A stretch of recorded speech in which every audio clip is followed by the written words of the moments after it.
Ok, vamos a partir para que todos sepan que están en el lugar correcto.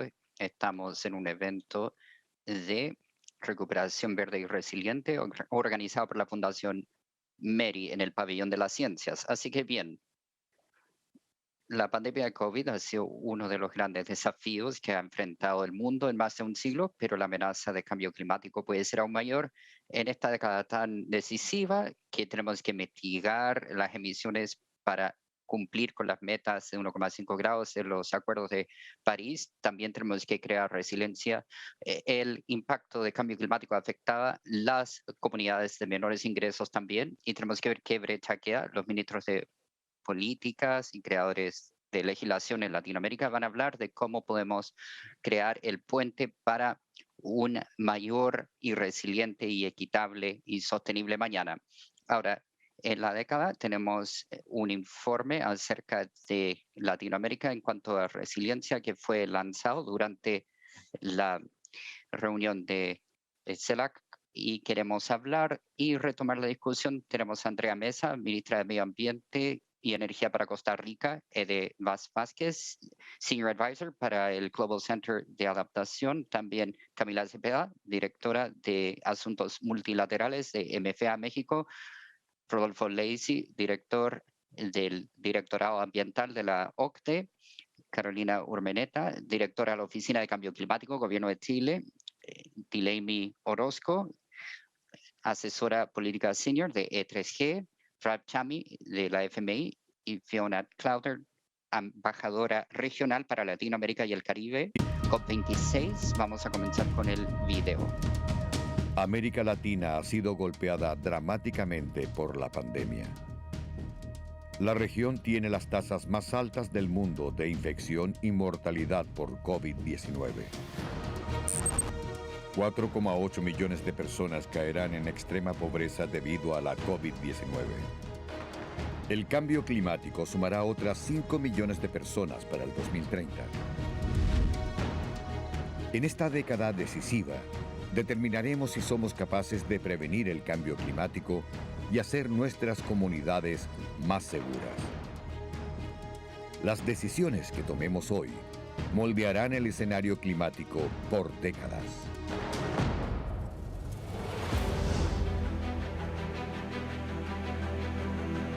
América Latina tiene una oportunidad histórica para recuperarse de esta crisis económica, abordando las desigualdades sociales a través de una recuperación verde y resiliente. América Latina ha sufrido un promedio de 11.000 millones de dólares al año en daños relacionados con el clima en las últimas 2 décadas. Los glaciares andinos retrocederán un 98% a finales de siglo.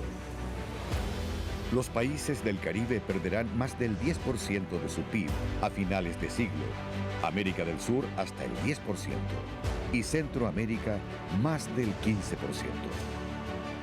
A menos que evitemos el calentamiento, a menos que nos adaptemos. Una recuperación resiliente se inicia luchando contra la desigualdad y fortaleciendo la protección social. La lucha contra el cambio climático es también una lucha por los más vulnerables de nuestra región.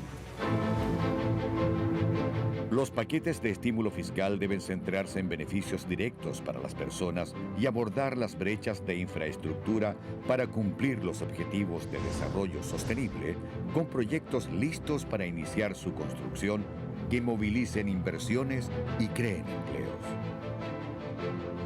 Los programas de empleo público pueden contribuir a crear puestos de trabajo en la etapa de recuperación, centrándose en obras públicas que requieren mucha mano de obra, como el mantenimiento y mejoramiento de bosques, tierras y el medio ambiente.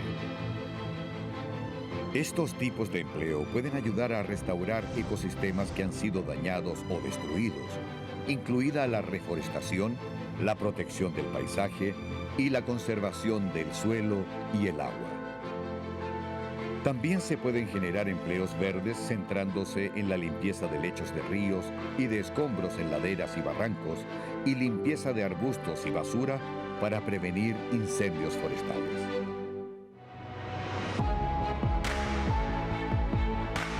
Las inversiones en infraestructura deben estar protegidas contra el clima para que nuestros países sean más seguros, ahora y en el futuro.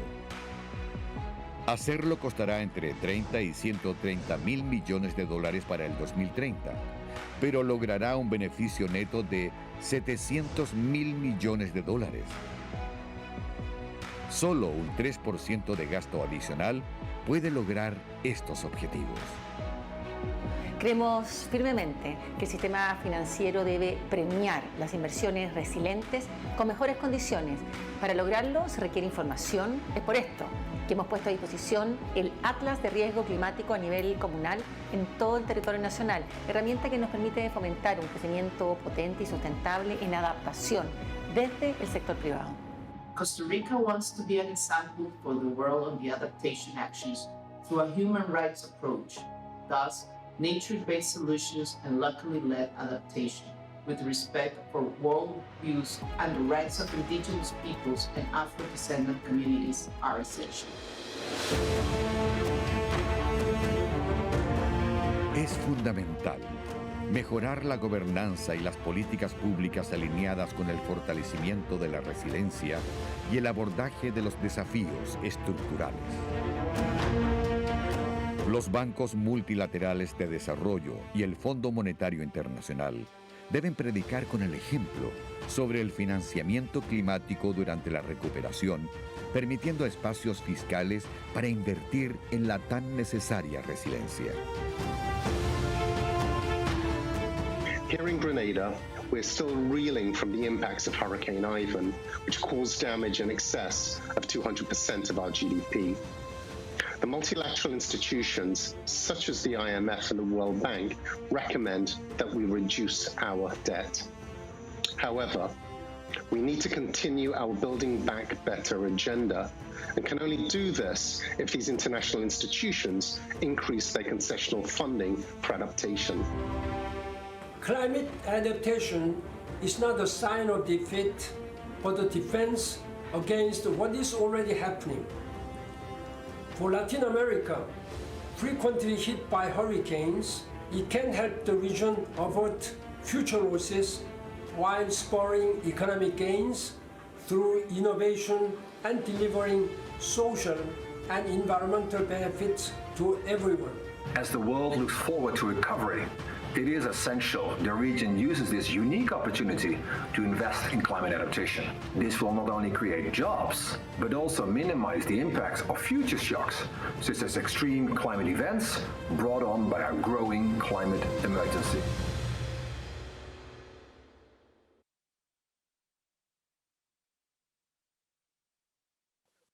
Genial, este es el informe y resumen que sacamos al principio del año y también tenemos de Jazz Vázquez, colega que antes era el Banco Mundial y ahora del Centro Global de Adaptación. Y hemos visto muchas acciones de adaptación. El Centro Global de Adaptación hizo un gran anuncio que tiene la oficina flotante en Rotterdam, una de las inversiones emblemáticas en infraestructura en Holanda.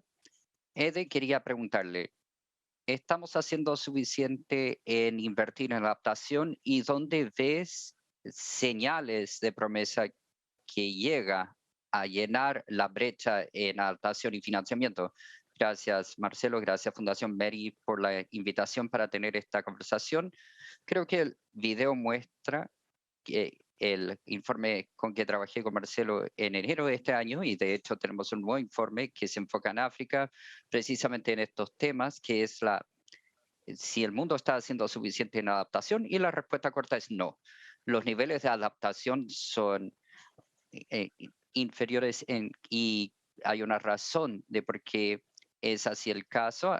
Hay un enorme enfoque sobre la mitigación y eso se requiere. No estamos diciendo que no se requiere. Parte del informe de África dice, bien, si el mundo va a un calentamiento de 3 grados, van a haber grandes porciones de África que van a ser inhabitables literalmente, ya sea porque la temperatura va a ser muy alta y va a haber una cantidad de centígrados de una cantidad que no puede sobrevivir el ser humano y la productividad baja tanto, sería inhabitable ese sector Así que estamos diciendo del Centro Global de Adaptación que el mundo debe evitar un calentamiento de 3 grados, absolutamente. Pero aún un calentamiento de 1,5 grados requiere adaptación del mundo. Ya vemos el impacto del cambio climático. Por lo tanto, la pregunta es cómo hacerlo.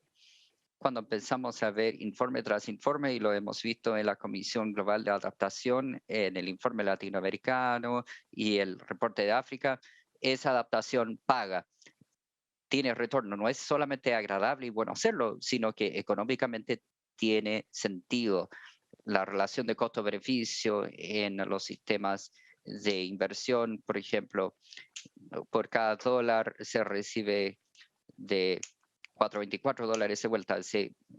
En agricultura se retorna $12 por cada dólar invertido, pero hay compradores prácticos y temas prácticos que son más difíciles de decidir. Hay, por ejemplo, una infraestructura más gris. Los ingenieros pensamos que podemos construir todo y hacer ingeniería para salir del cambio climático, pero la respuesta es no.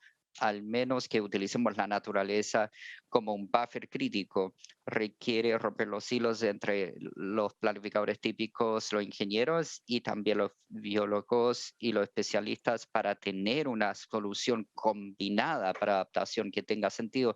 Segundo, hay una profunda incertidumbre de qué va a pasar en el cambio climático. Sabemos cuáles son las tendencias en temperatura, sabemos cuáles son las tendencias en los parámetros de clima, pero cuando vas a nivel de ciudad, cuando llegas a nivel de puerto, entonces parte del problema es que a las pequeñas escalas geográficamente y los tiempos más largos, 30, 50 años, que es la vida de estos activos, entonces hay incertidumbre porque es muy alto. La ciencia no nos dice con alta precisión qué va a pasar, por lo tanto, todas las formas de diseñar óptimamente para esta infraestructura ya no son aplicables.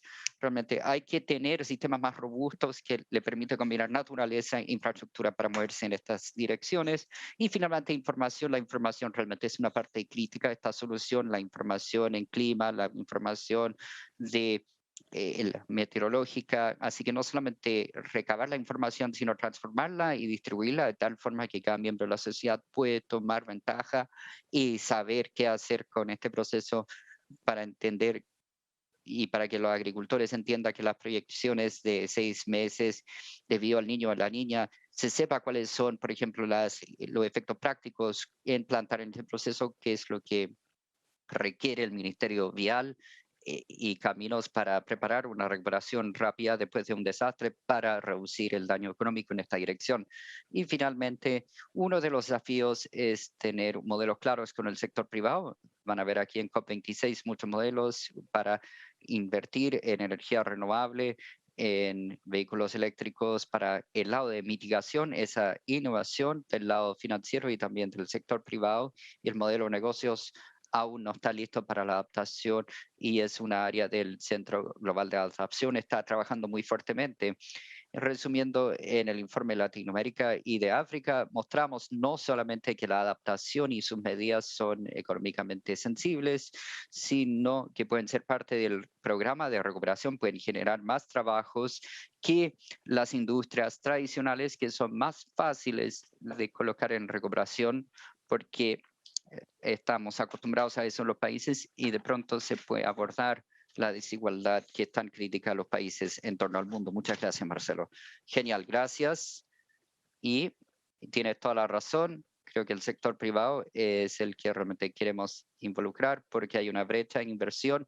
Si ven cuáles son los fondos, no tenemos una cifra correcta de, yo creo que cuánto y cómo incluir la adaptación del sector privado o cómo tener incentivos. Una cosa genial y que creo que vamos a escuchar de Carolina es el Atlas de Riesgo Climático, que es municipalidad por municipalidad, ciudad por ciudad, una evaluación climática donde se evalúa si es que, por ejemplo, la industria salminicultura debería ser vulnerable en cuanto a las floraciones de algas o la infraestructura de puertos debería ser afectada por las mareas en alza y las tormentas.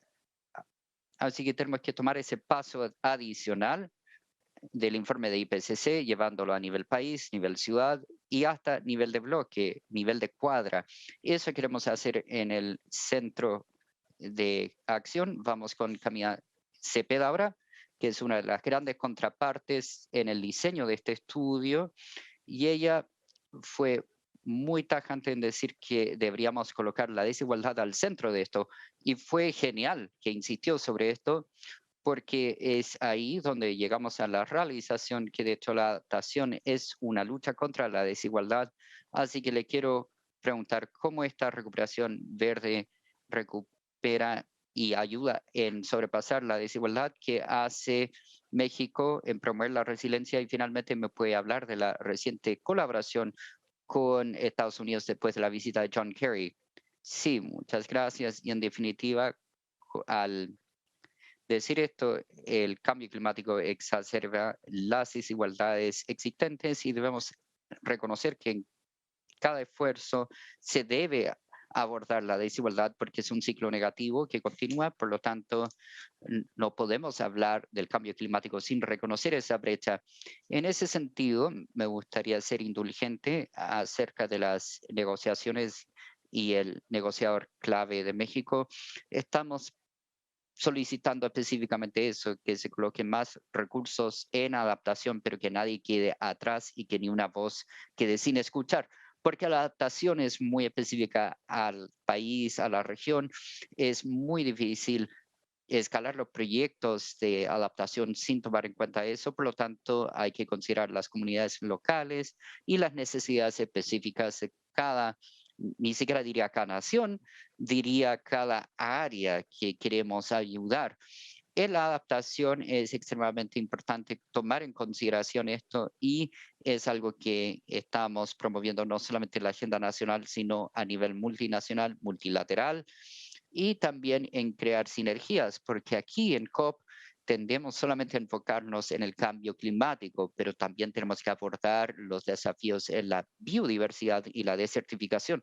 Una de las grandes áreas que fui muy insistente en ese informe es abordar las soluciones en base a la naturaleza, porque es un gran ejemplo de cómo podemos colocar la adaptación en la práctica de una forma eficiente y rentable, porque la naturaleza tiene muchos beneficios, co-beneficios en las comunidades, y que se quede en comunidades donde normalmente hay migración debido al cambio climático, y les da la posibilidad de tener un futuro al también considerar las condiciones de el área geográfica específica. Estamos tratando de analizar a través de qué tipo de plantación sería la más adaptable y la más adecuada para la región. Es difícil escalar porque no toda planta es viable y posible para cada región.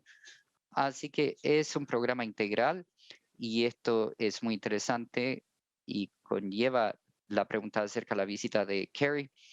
Él fue a los estados sureños en México para conocer este programa, para verlo en persona, porque estamos tratando de traer estas lecciones que hemos aprendido, que es mucho, y esto es a través de una experiencia de ensayo-error. No todo ha salido bien, pero estamos perfeccionando el programa, trayéndolo a otras comunidades en Centroamérica, en particular Salvador, Guatemala, y ahora estamos fuertemente invertidos con Estados Unidos en tener un programa aún mayor para tener un corredor verde como en África, el muro verde. Queremos tener esa idea en Centroamérica. Por lo tanto, creemos que este es un ejemplo de una solución que tiene múltiples co-beneficios, y como habíamos dicho, la adaptación vale la pena investigar. Esta es la experiencia que podemos compartir de México. Excelente. Y estoy contento de que el país ve los beneficios de tener este crecimiento local con trabajos a nivel rural para comunidades de bajos ingresos, para que sean parte de la solución. Creo que es genial, y también quiero referirme al hecho de que tuve una conversación hace un par de semanas atrás con un diseñador alemán de infraestructura de resiliencia, y él dijo, ¿sabes qué? No destruyan la infraestructura verde. Tenemos que crear todas estas soluciones gris, porque tenemos poca diversidad con qué trabajar. Si hay algo que se puede tomar como lección para Latinoamérica, que es típico, es esta resiliencia verde, esta infraestructura verde. Ahora vamos a hablar con Andrea Mesa, ministra de Ambiente y Energía de Costa Rica, porque tuvieron su recuperación verde hace un par de décadas atrás y están beneficiándose de eso. ¿Qué podemos aprender en base a la experiencia de Costa Rica en cuanto a recuperaciones más verdes y cómo se ha beneficiado Costa Rica de su cambio hacia la orientación y de la financiación de las actividades contaminantes hacia la promoción de los servicios de los ecosistemas verdes? Ahora hay que felicitarla por el premio de Costa Rica de parte del Reino Unido. Andrea, adelante. Sí, buenos días. Gracias, Marcelo. En este aspecto de la experiencia de Costa Rica, primero es para entender que tenemos la mayor tasa de deforestación en ese momento, por lo tanto es importante ver e identificar qué pasaba en esos años. Y lo agradable de la historia es que habían algunos tomadores de decisión que tomaron las decisiones correctas y decidieron detener ese proceso y reasignar recursos hacia la protección de nuestros valores naturales y nuestro patrimonio natural, básicamente. Y es en ese momento que empezamos a crear los parques naturales. Básicamente comenzó con crear todo el sistema de áreas protegidas y después entendimos que no era solamente ese entorno a la creación de áreas protegidas, que es una parte de la historia crítica, pero también es acerca de que teníamos que empezar a gestionar el paisaje y trabajar con las comunidades rurales también y darle valor a los servicios entregados por los ecosistemas.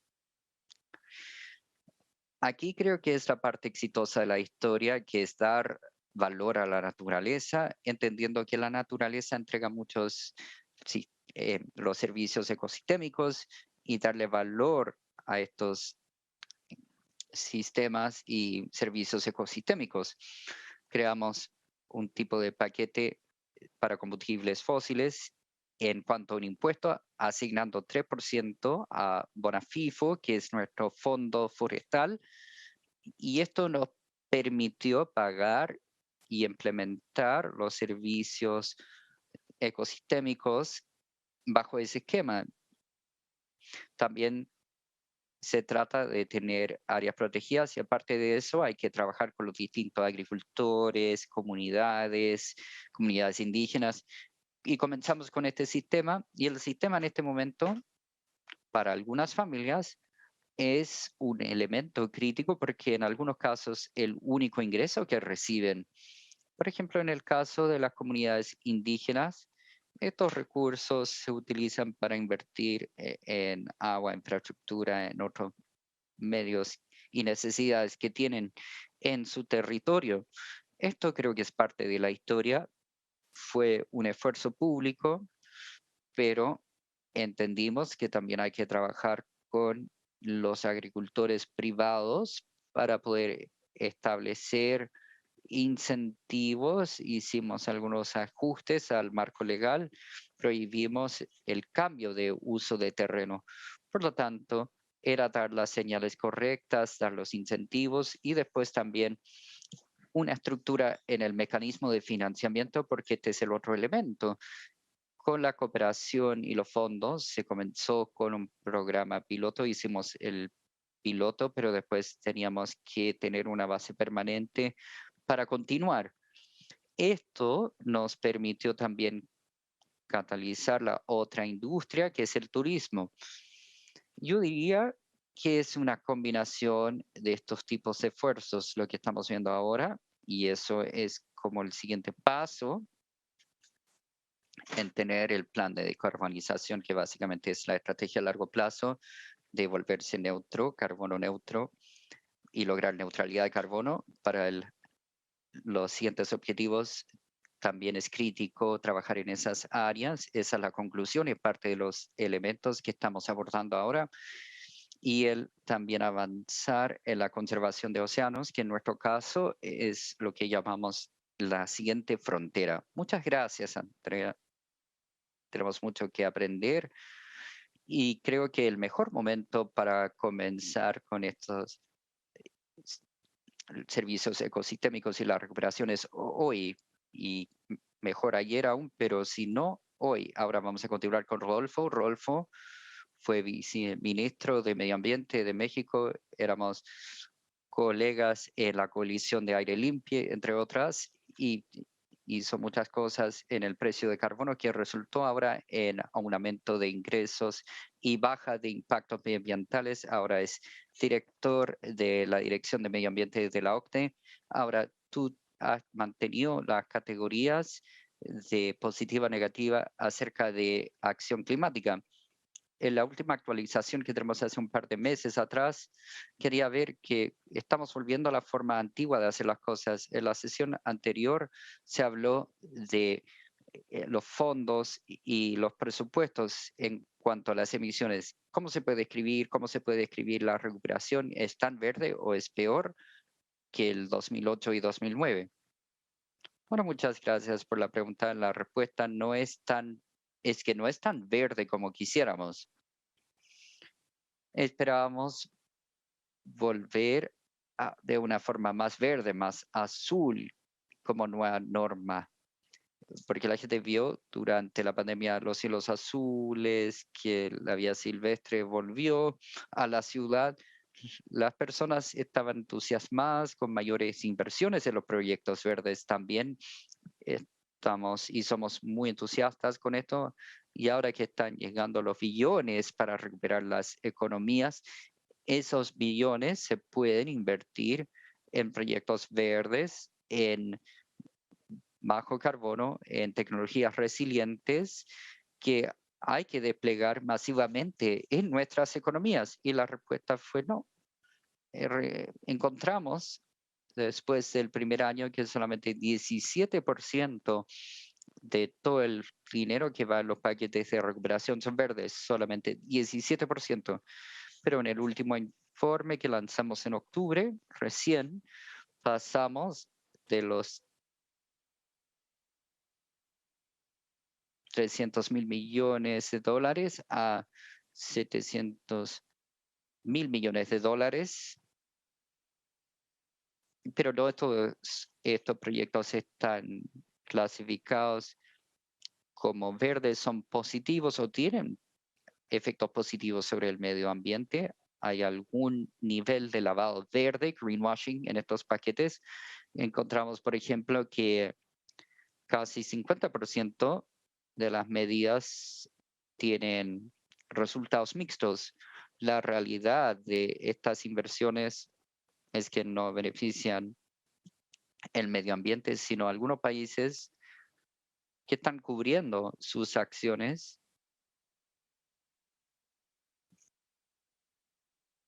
en la etiqueta y para lograr la etiqueta de inversión verde.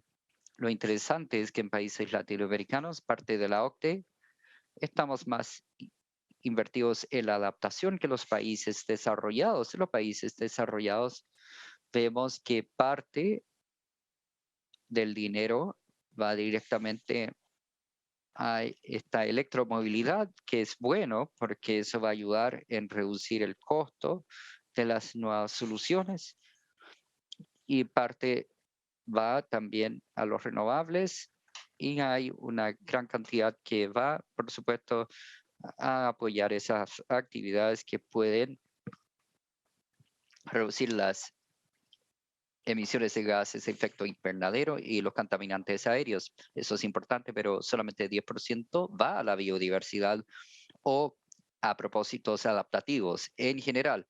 Por lo tanto, tenemos que hacer más y, por supuesto, nos encantaría promover unas inversiones más verdes.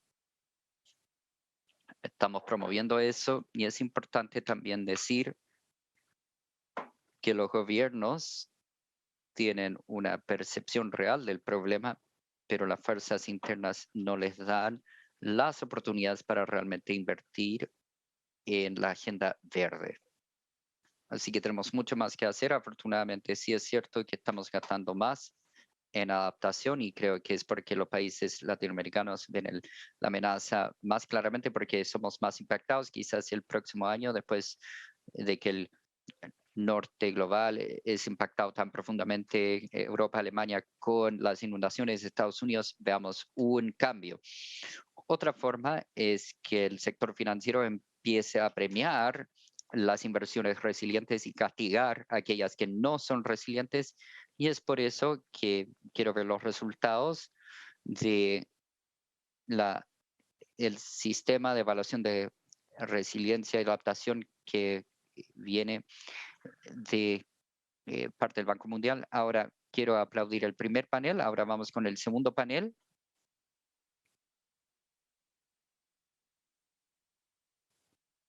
Muchas gracias.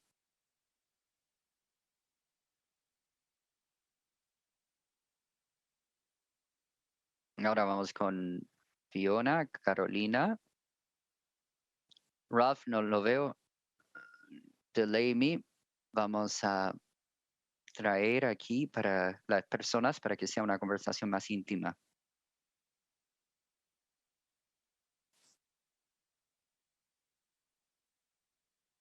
Eso fue, bueno, no sé cómo me siento después de la recuperación verde y resiliente, porque la verdad es que Rodolfo es amable en decir que era menos verde de lo que fue en 2009 y no es la dirección correcta.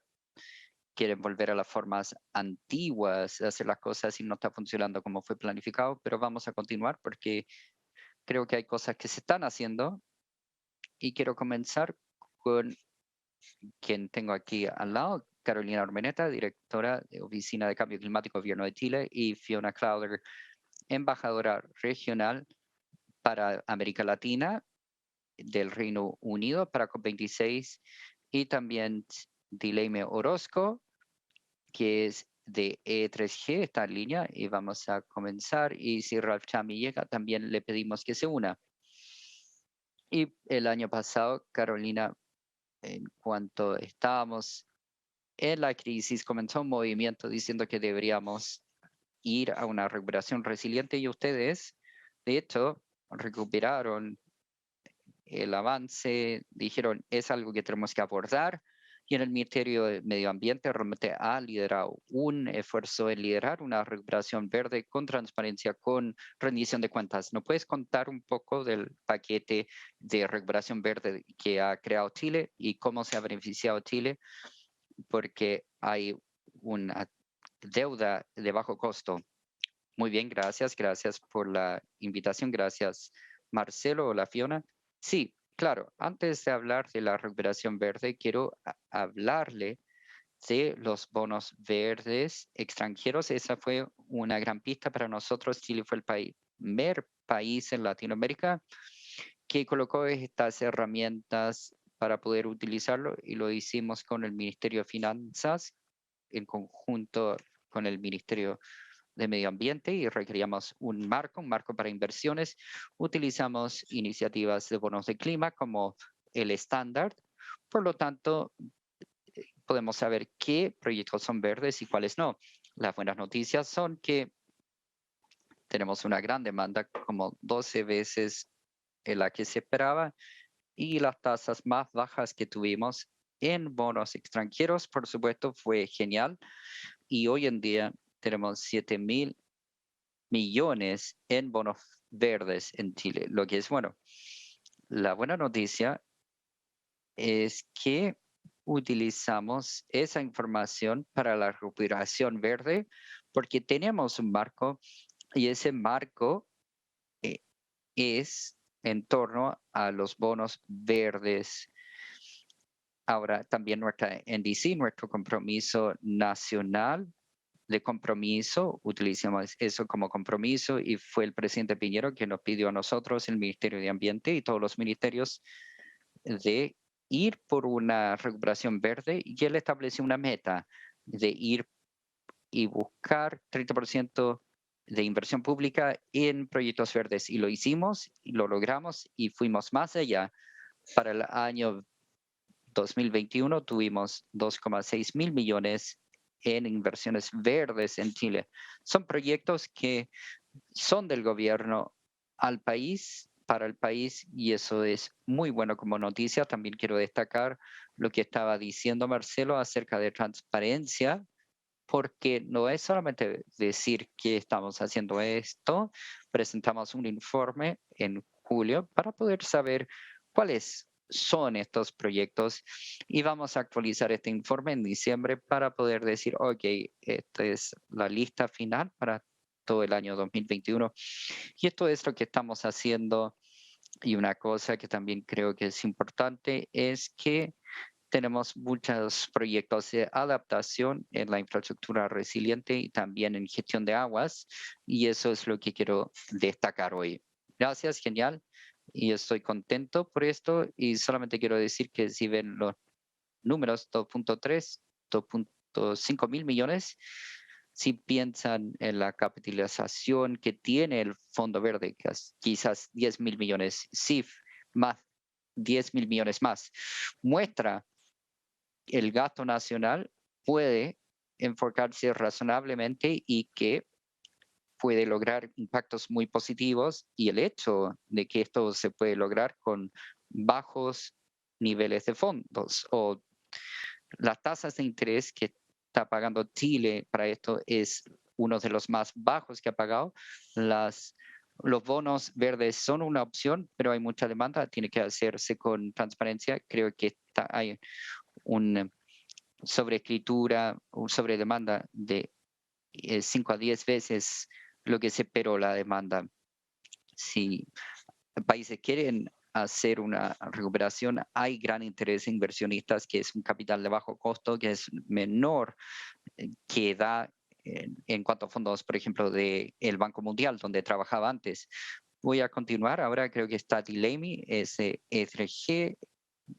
Delaney, ¿estás?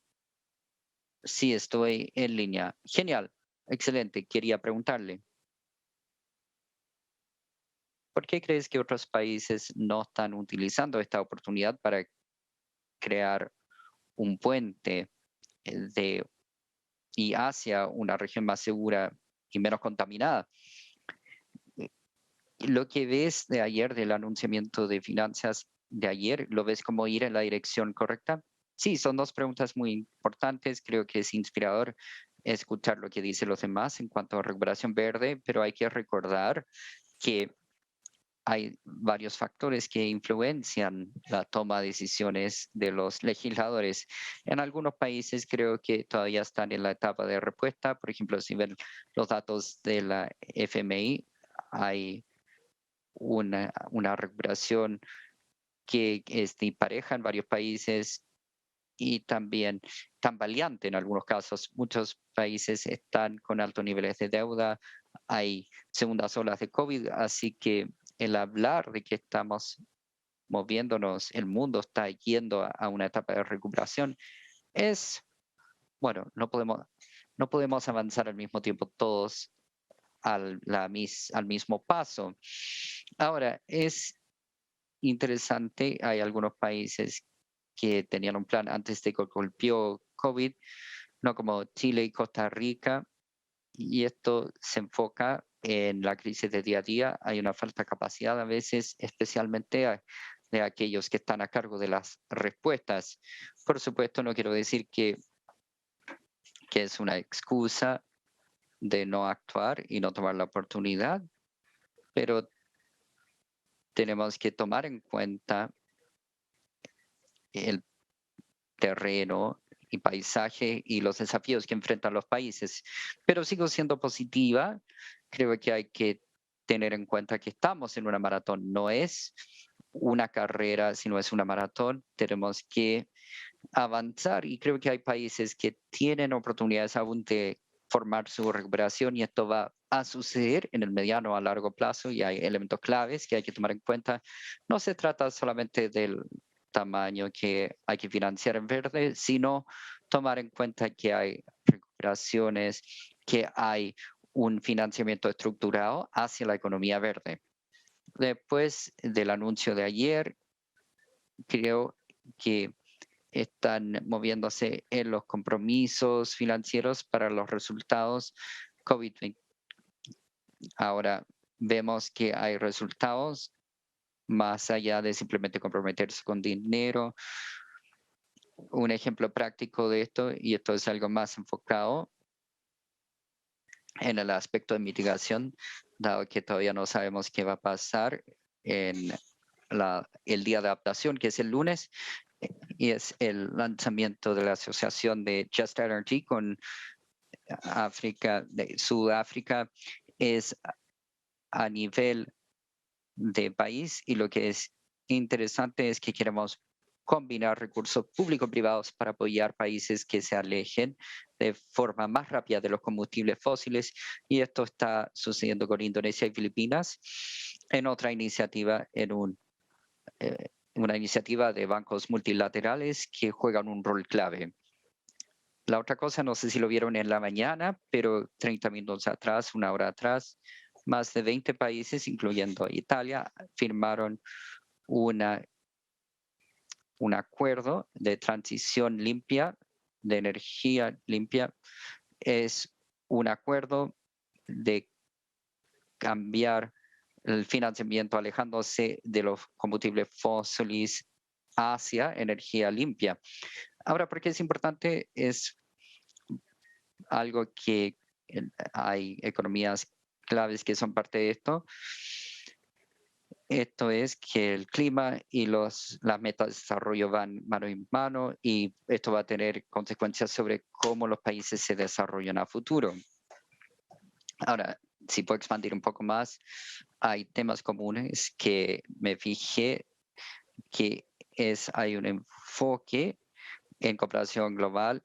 Por ejemplo, el Ministerio de Indonesia hace un llamado claro para el próximo año que se ve muy prometedor, y creo que hay también movimiento y avances para lograr este resultado. Nuestro equipo piensa que podemos percibir más sobre esto al final de COP. Y una cosa que encontré muy interesante es ver la presencia de ministros de finanzas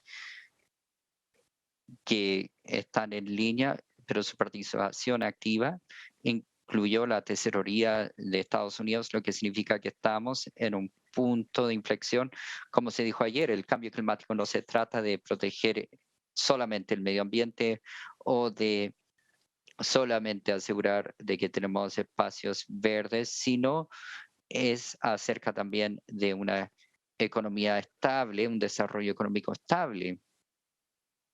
Creo que todo esto me da la esperanza de que estamos viendo un cambio desde compromisos de palabra hacia resultados prácticos. Sí, genial escuchar eso, y cierto,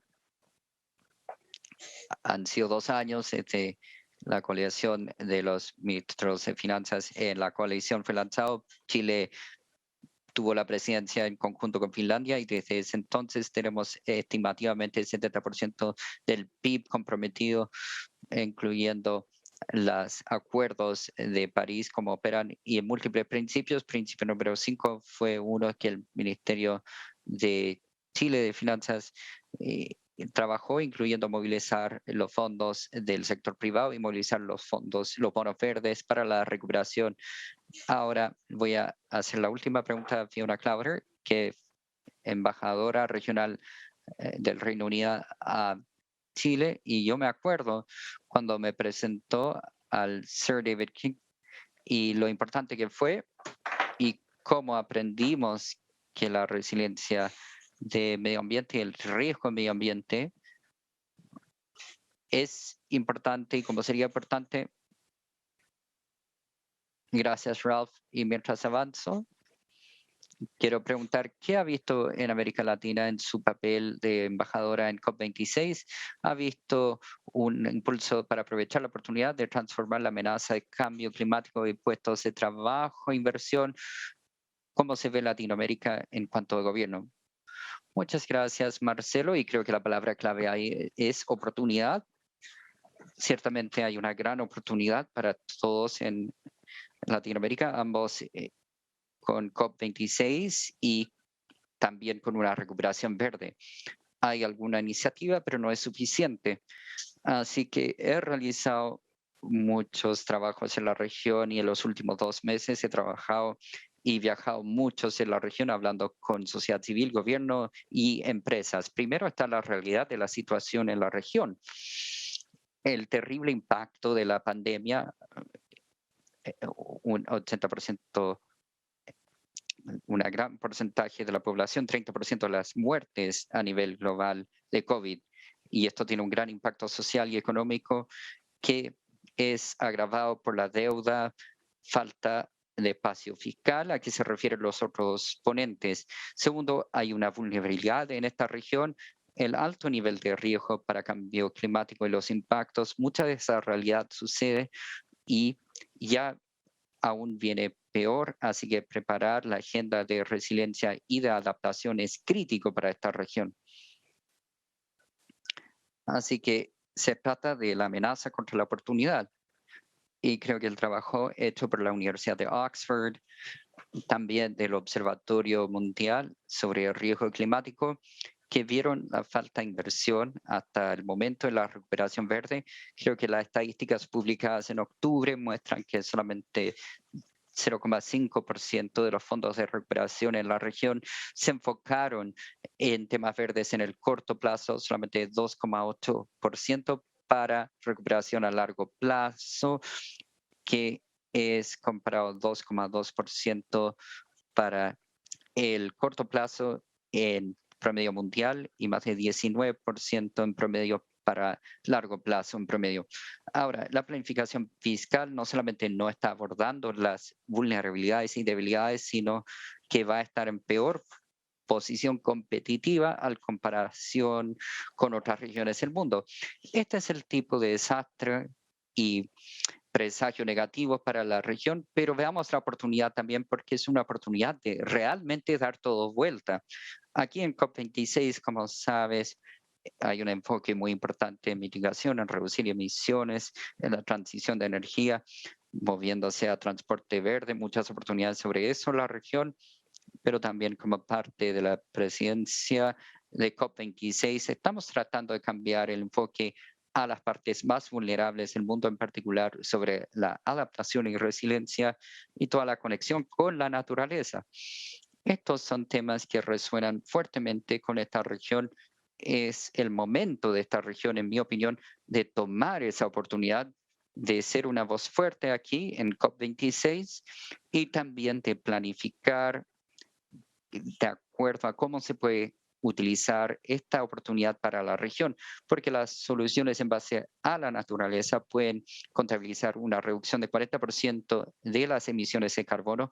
Por lo tanto, la naturaleza puede apoyar una recuperación post-COVID, puede recuperar la economía, trabajos, puede estimular nuevas medidas financieras, a qué se refieren los ponentes, y también, como escuchamos ayer en COP, ese movimiento de financiamiento movilizado está sucediendo. Es un anuncio fantástico que sucedió ayer en cuanto a los bancos multilaterales, en cuanto al financiamiento en relación a naturaleza.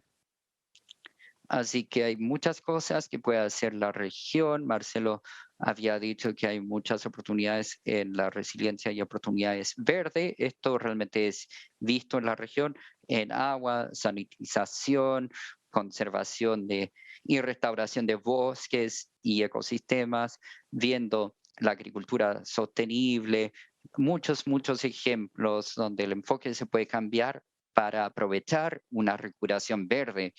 Mi observación clave es acerca del movimiento. En cuanto han dicho los oradores anteriores, ya no se trata solamente de cambio climático, es acerca de un cambio social, económico y una oportunidad. Siento que pasamos el año pasado en muchas conferencias Zoom que valía la pena y somos muy buenos en analizar los problemas, pero no somos tan buenos en convertir esto en acción. Y esto es fundamentalmente lo que tiene que pasar. Así que desafío a todos aquí, no solamente los que están en la sala, no solamente los que están escuchando en línea, sino a todos en la conferencia es ver cómo podemos transformar esto en un progreso práctico. ¿Qué vamos a hacer en un año más? ¿Vamos a estar lamentando el estado de la región y cómo ha caído aún más atrás?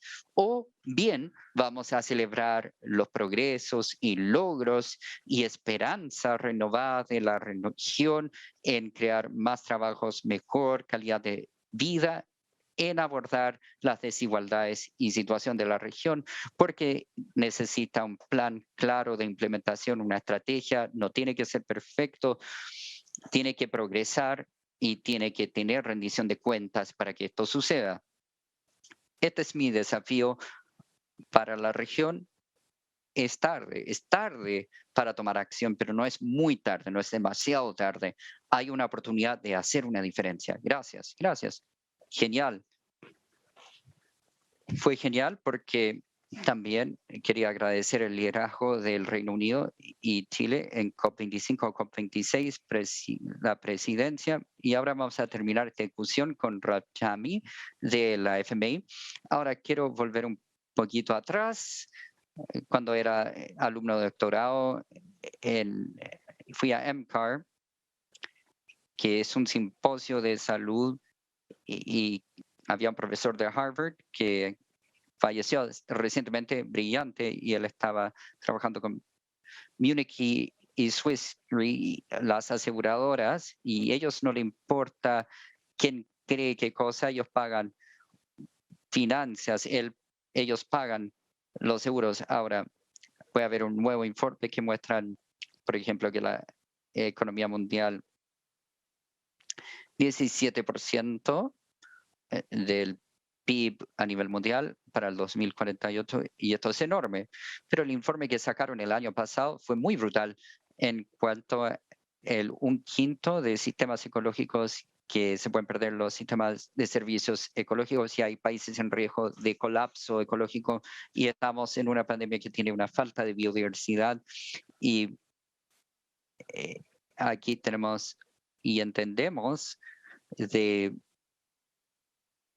el estudio de Waldron de Cambridge, sacó como cientos de científicos que el llegar a la conservación de 30 por 30 habría 5 veces más beneficios que costo al llegar al 30 por 30. Ahora, como tú eres un proponente de la propuesta para estimar los servicios ecosistémicos, ¿por qué cree que proteger la biodiversidad es tan importante en una recuperación económica a largo plazo?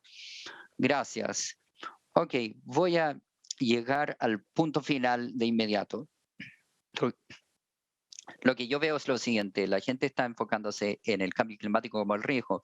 David Attenborough nos dice por mucho tiempo que el capital natural está en riesgo. Y si cualquiera de estos dos riesgos se materializan, ya terminamos, ya acabamos, terminó todo.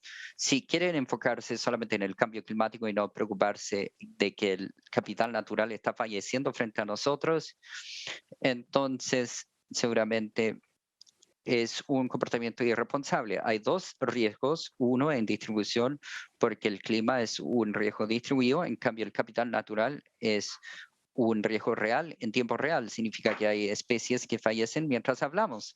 Así que la pregunta es que hay dos riesgos y no pueden priorizar uno sobre el otro, porque si cualquiera de los dos, si uno se materializa mientras arreglan el otro, ya terminó todo. Significa que hay que abordar ambos a la vez.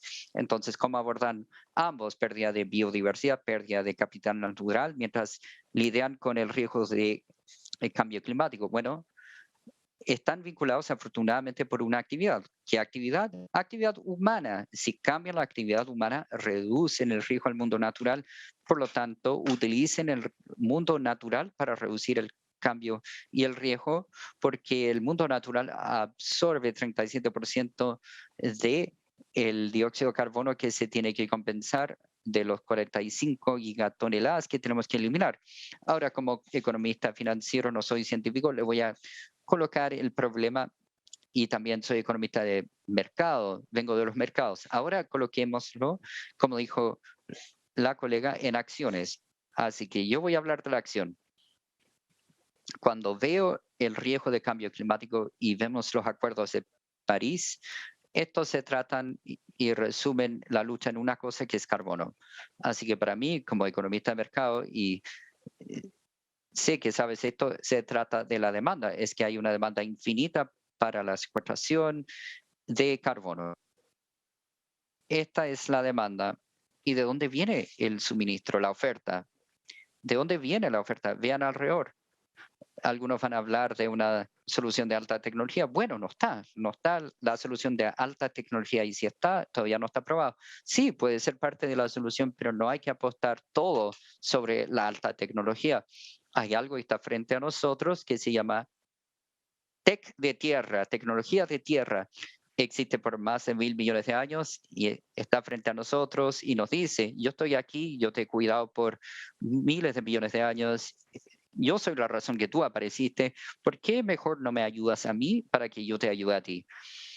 Así que el lado de oferta, porque somos economistas de mercado, está la demanda de los acuerdos de París, está la tecnología que es la tecnología terrestre que dice que si me ayudas a mí, yo te voy a ayudar a ti.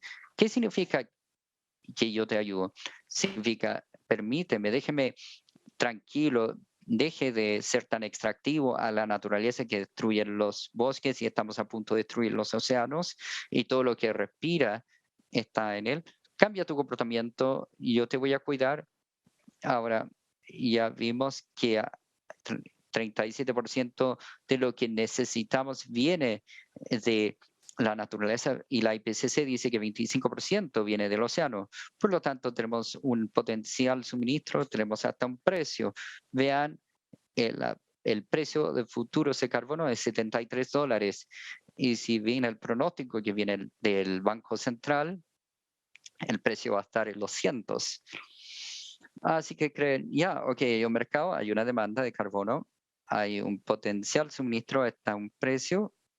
No hay un mercado, dicen algunos, hay un potencial mercado. Las soluciones en base a la naturaleza es genial, lo escucho siempre, pero seguimos hablando de esto, pero no veo los billones de dólares en el mercado que está llegando. Así que si quieren liberar ese poder del mercado para galvanizar el rol de la naturaleza para resolver el problema, hay una cosa que falta, al menos una cosa. Comencemos con lo que yo creo que son los 4 pilares de el llevar la naturaleza al mercado. Primero, necesita la ciencia. Es la ciencia la que nos dijo qué tan valiosos son los árboles. Es la ciencia que nos dijo qué tan valioso es el océano.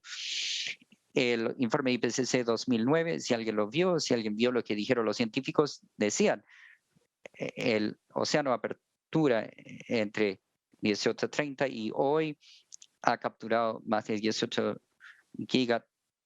400 gigatoneladas de carbono. Y hasta hay una fórmula específica ahí para ver cuánto es el flujo de carbono que entra al mar abierto. Yo soy economista financiero, si lo multiplican por $50, es $2 billones de regalo que viene del mar abierto hacia nosotros. Primero, necesitamos la ciencia para decirnos qué tenemos. Segundo, tenemos que traducir la ciencia al idioma que entendemos los economistas y los legisladores para que tomen una decisión. No puedo ir a un legislador y decirle, ya bien, si me das dinero para cuidar el océano, vas a obtener biodiversidad y servicios ecosistémicos. Ella me va a mirar y va a decir, suena genial, suena interesante, pero no entiendo lo que me está diciendo. Pero hay alguien ahí que me promete un nuevo puerto que va a generar muchos ingresos, así que le voy a dar la licencia a él o ella para la marina del puerto que va a destruir los manglares. Entonces, hay que traducir el idioma de la ciencia en el idioma de los dólares y centavos. Eso hay que hacer. Nosotros vemos, por ejemplo, el valor de las ballenas azules chilenas, que son las más famosas del planeta. ¿Qué hacen las ballenas? Capturan carbono. ¿Hay un precio para el carbono? Sí. ¿Hay un mercado para el carbono? Sí. ¿Se puede valorizar su servicio? Sí. ¿Y qué hacen las ballenas? Aumentan el stock de peces. ¿Hay un mercado para esto? Sí. ¿Hay un precio? Sí. Podemos calcular el valor de la ballena. Entonces, tercero, ¿qué hacen las ballenas? Hay turismo de ballenas. ¿Qué tan grande es este muchos millones de dólares. Estos servicios entonces nos permiten valorar las grandes ballenas. Hicimos lo mismo para los elefantes en un paper el año pasado. Los científicos nos llamaron de París el año pasado que los elefantes aumentan la secuestración de carbono por 7%. ¿Pueden valorizar esto? Sí, claro. De acuerdo a los acuerdos de París, se está creando el mercado de carbono, por lo tanto, puedo valorizar el servicio del elefante para la secuestración. ¿Hacen otras cosas? Sí, por supuesto. Son fertilizadores del bosque. No tengo mercado, así que no puedo lograr este número, pero es un número mínimo. La ciencia nos dice que tenemos, llamémoslo capital natural, que se mencionó antes. Nosotros los economistas financieros nos preguntamos qué tan valioso es para nuestro idioma, dólares y centavos. Es simplemente una traducción de la ciencia. Solamente eso. En un idioma donde podemos tomar un análisis de costo-beneficio. Solamente he convertido el capital natural en un activo financiero, pero como sabemos los todos y entre todos, para que los mercados entren, requieren de que ese activo esté en la hoja de balance. Así que permítame un minuto. ¿Puedo colocar un elefante en mi hoja de balance? No. ¿Y una ballena? No. ¿Por qué no? Porque quien es dueño de la ballena o el elefante. Los profesores de Derecho, hay un profesor muy famoso, se me olvidó de su nombre de ella, de la Universidad de Columbia, que escribió el libro The Code of Capital. Lo que explica ella es que cada capital es la combinación de dos cosas, un activo y una codificación en la ley. Cada activo, cuando trato bonos, los trabajé todos.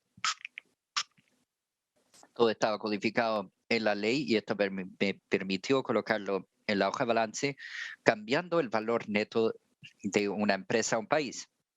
El hecho que lo hice con las ballenas hace 2 años atrás y los elefantes un año atrás es bueno para decir que el capital natural puede ser un activo natural, pero que no puede ser un activo financiero hasta que el país donde está el activo tome acción.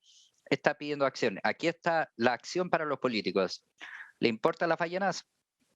No escriba otra canción, no me den poesías de las ballenas, las estamos matando literalmente con amor. Hay que colocar tu boca con tu compromiso. Entonces, si es tan valiosa, llámelo un patrimonio nacional. Asígnele un valor, porque la siguiente vez que venga un barco y colisione con la ballena, va a haber una multa. Y ahora me pregunta acerca de los seguros. Lloyd's de Londres asegura el barco y va a decir, oye, vaya, cuando yo te aseguré, no había un activo en, por ejemplo, permitámosle a Chile tener este proyecto que la ballena valía 3 millones. Cuando te aseguré, no existía este activo antes. Este es un nuevo activo, así que si tú colisionas con este activo, estás solo. Ahora, no hay dueño de flota de barcos va a querer que sus barcos estén sin seguro. Así que, ¿qué van a hacer? Van a tratar de encontrar la forma de que sus barcos estén asegurados. Así que le van a preguntar a Lloyd's, ¿cómo me puedes asegurar? Y ellos van a decir, bueno, ¿qué tal si colocas este dispositivo que le aleja de las ballenas? Y esto es un desarrollo de mercado. Entonces, las empresas aseguradoras vienen, llega la innovación en torno a la protección y regeneración de las ballenas. Eso es lo que están esperando los mercados. Han esperado para la acción de política que declare la naturaleza un activo, ya sea para la humanidad, si es que es un mar abierto, o, por ejemplo, estatal, si es a nivel estatal, por ejemplo, un elefante que venga a Bomba, pero no Camerún, es un activo del Estado. En ese punto el mercado dice, ya vaya, este es un nuevo clase de activo y en torno a esto puedo construir todos tipos de servicios. ¿Y cómo funcionaría? Digamos, yo soy Gabo y tengo 45,000 elefantes y cada elefante captura 94 toneladas de dióxido de carbono. Podemos vender el dióxido, la captura y computación de dióxido de carbono. ¿A quién? A Microsoft, por ejemplo, que quiere compensar su huella. ellos pueden venderle por mayor. Ahora, por retail, le dicen, ya, ustedes dijeron que quieren compensar su huella de carbono. Sí, sí, bien, ok. ¿Cuánto tienen que compensar al año? 100 toneladas. Ok, y yo te asigno 4 elefantes para compensar tu carbono.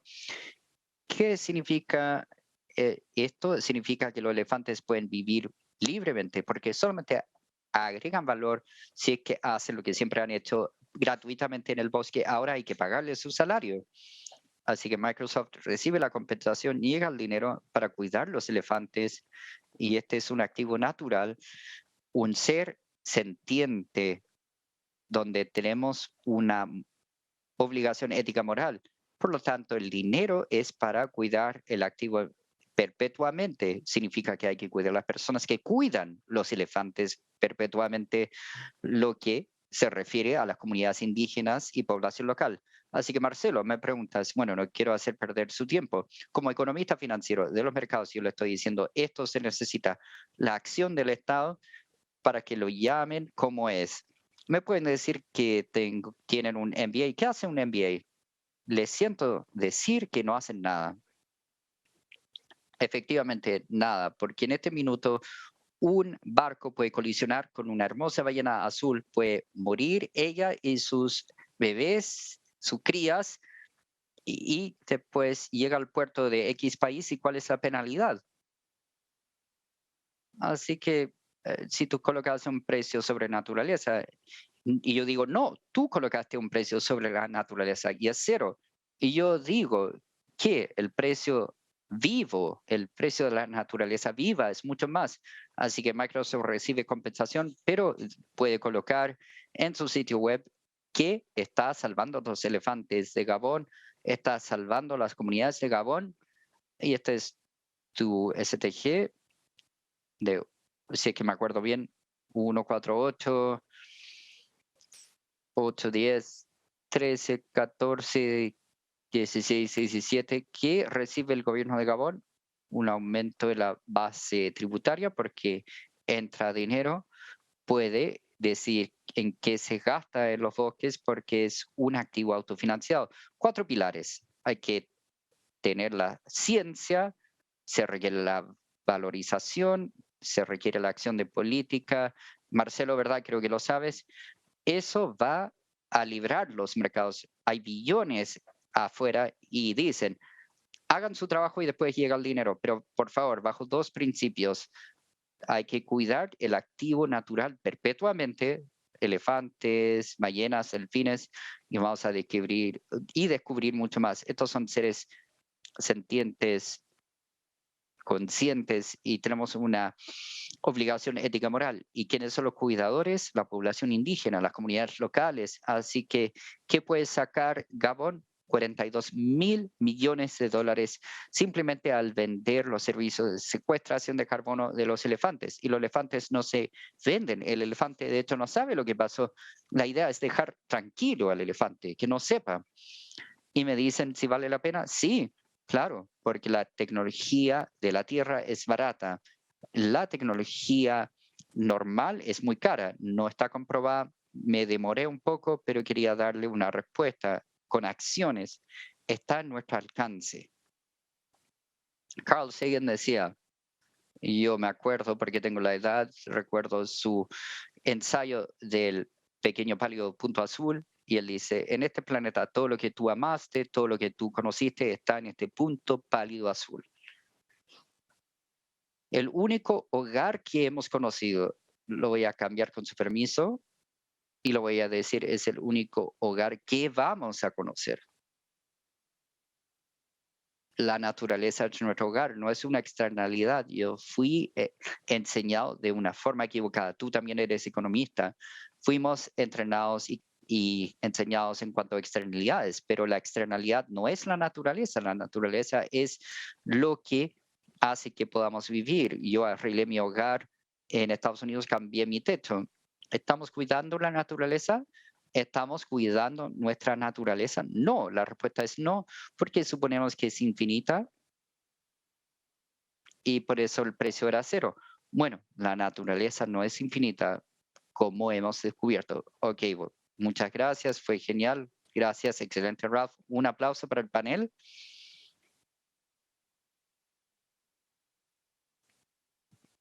Soy ingeniero ambiental, pero tú eres el economista que me gusta. Muy bien, muchas gracias y nos vemos en la siguiente sesión.